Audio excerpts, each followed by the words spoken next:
بسم الله الرحمن الرحيم. اللهم صل على نبينا وسيدنا محمد عليه الصلاة والسلام. السلام عليكم ورحمة الله تعالى وبركاته. أهلا ومرحبا بكم في وصفات نوال الغريزانية. إن شاء الله هذا الفيديو يلقاكم ألف صحة وعافية. اليوم حبيت نشارك معكم ولا نقترح عليكم وصفة غداء أو عشاء.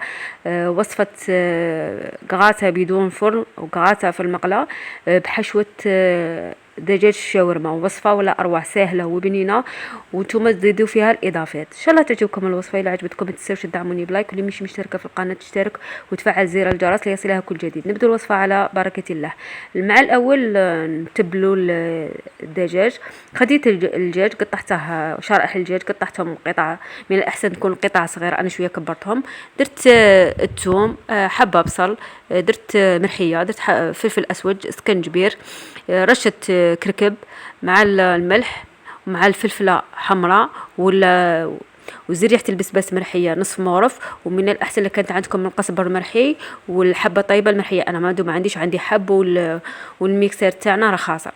وضفت زوج مغارف حتى 3 مغارف خل. ضفت 3 مغارف حتى 4 مغارف زيت على حساب الكونتيتي تاع الدجاج. انا قطعته كبير شويه، من الاحسن قطعوه مربعات صغار مقلقه وكونجيلي. تبلتهم وخليتهم جهه.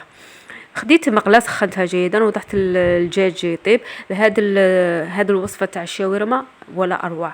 تقدروا ديروها تحشوا بها خبز. انا المهم عطيتها لكم مقاطع. المره الجايه غادي نحشي لكم ان غادي نديرها حشوه في خبز الشاورما ان شاء الله.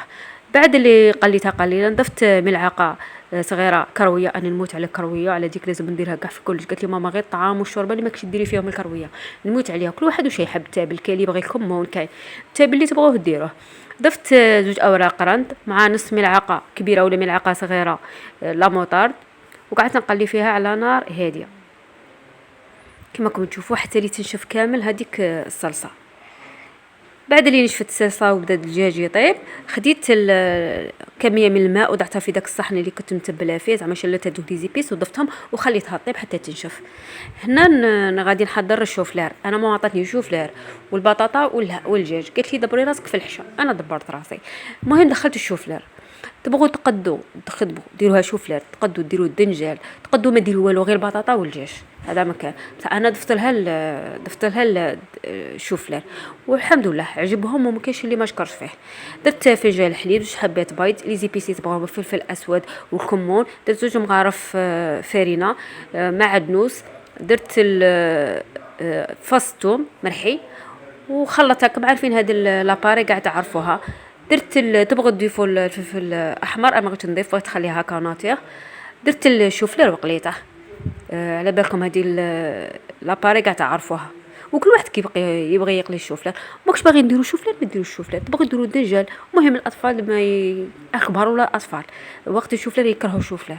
هي درت هذه الاضافه الحمد لله. ما كاينش اللي يعرف. كل واحد يقول لها يا جات روعه. ما عرفت انا كاع شي ليسونسيال غادي ينبهروا بها وكاع تعجبهم. كما راكم تشوفوا راني نقلي في الشوفلير. نكملوا القلي عفوا ونرجع لكم.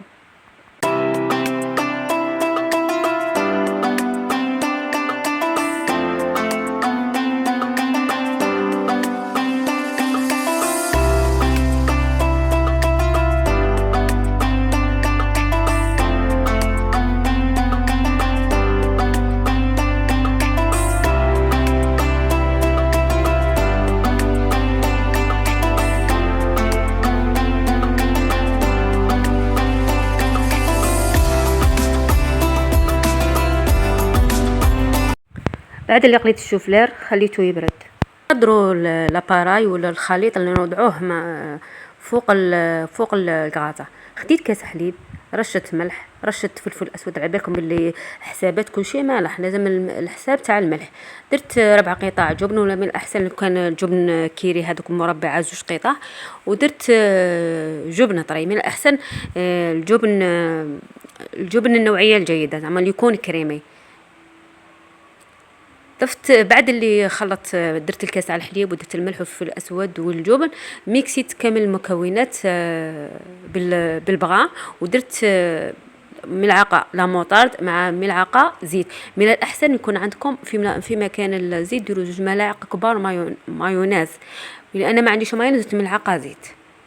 بالمايونيز تجي احسن. كما راكم تشوفوا راني نميكسي في الخليط. ضفت ملعقه زيت، قلت لكم من الاحسن تكون ملعقتين مايونيز، ما عندكش ديري ملعقه زيت كما درت انا، ما بانتش كامل.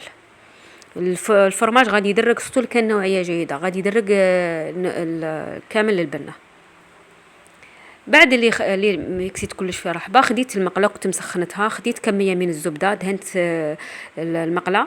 من الاحسن تكون ما تلصقش، انا خفتها لا تلصق، درت الزبده بصح ما لصقتليش الحمد لله. درت خديت مقله، قليت مقله بطاطا قد 2 حبات كبار، درتهم كطبقه اولى. وخديت شوفلير، قلت لكم الشوفلير انا ضفتو اي اضافه، هي الوصفه البطاطا واللحم ولا الدجاج، بس انا ضفت الشوفلار. كما قلت لكم ضيفوا الدنجال، ضيفوا اي خضره تبغوها، وتبغوا فاني تقدروا ديروا الخضره مفوره وتسوطوها وتزيدوها من الفوق باه ياكلوا الاطفال. حنا الكبار مانيش ناكلوا وسكتوا، اطفال مساكين غير صبناهم صبه. ودرت طبقه من الدجاج بعد اللي قليته ونشف، ودرت الخليط تاع الاله ولا الخليط تاع الحليب اللي درته تاع الجبن، ودرت الجبن مبشور وحطيته على نار متوسطه وخليته وغطيته وخليته ينشف كامل حتى تتعقد كامل ديك الصلصه. وما عاد قدمتها، هي من الاحسن تخليها تبرد وتقدميها. هذه هي الوصفه تاع اليوم، ان شاء الله تعجبكم. اذا عجبتكم ما تنساوش تدعموني بلايك، واللي ماشي مشتركه في القناه تشترك وتفعل زر الجرس. سلام، الى فيديو اخر ان شاء الله. سلام.